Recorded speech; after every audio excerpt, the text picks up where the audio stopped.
বাংলাদেশের জনপ্রিয় অভিনেতা শাকিব খানের মালিকানাধীন প্রতিষ্ঠান remark Harland Bangladesh premier league BPL ক্রিকেটের ঢাকার ফ্র্যাঞ্চাইজি কিনেছে। দেশের শীর্ষস্থানীয় অনলাইন পোর্টাল রাইজিং বিডি জানিয়েছে, আসন্ন বিপিএল ঢাকার ফ্র্যাঞ্চাইজি তাদের অধীনে থাকবে।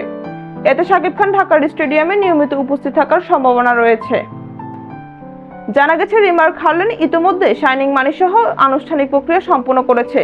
তবে প্রতিষ্ঠানটির পক্ষ থেকে এখনো কোনো আনুষ্ঠানিক ঘোষণা আসেনি। সবশেষ বিপিএল ঢাকার ফ্র্যাঞ্চাইজির মালিক ছিল নিউটেক্স গ্রুপ, যারা দলটির নাম দিয়েছিল দুর্দান্ত ঢাকা। এর আগে দলটি রূপা গ্রুপের অধীনে ঢাকা ডোমিনেটর্স নামে পরিচিত ছিল।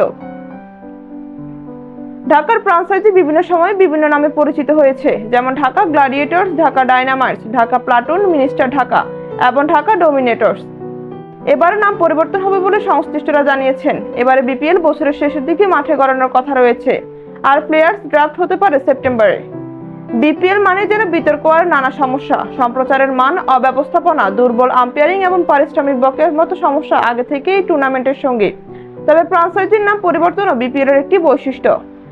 ঢাকার ফ্র্যাঞ্চাইজি মালিকানা বদল হওয়ায় এই পরিবর্তনের সংখ্যা এবার 7তে দাঁড়াবে।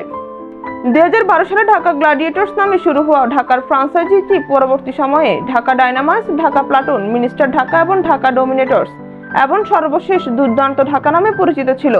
এবার শাকিব খানের রিমার্ক হারল্যান্ড ঢাকার ফ্র্যাঞ্চাইজি কিনেছে, যা ঢাকার দলকে নতুন পরিচয় দিবে। শাকিব খানের প্রতিষ্ঠানটি বাংলাদেশের টাইলক্স পণ্য উৎপাদন ও সরবরাহ করে, যা পরিবেশ বান্ধব এবং এশিয়ার অন্যতম বৃহৎ ফ্যাক্টরিতে তৈরি।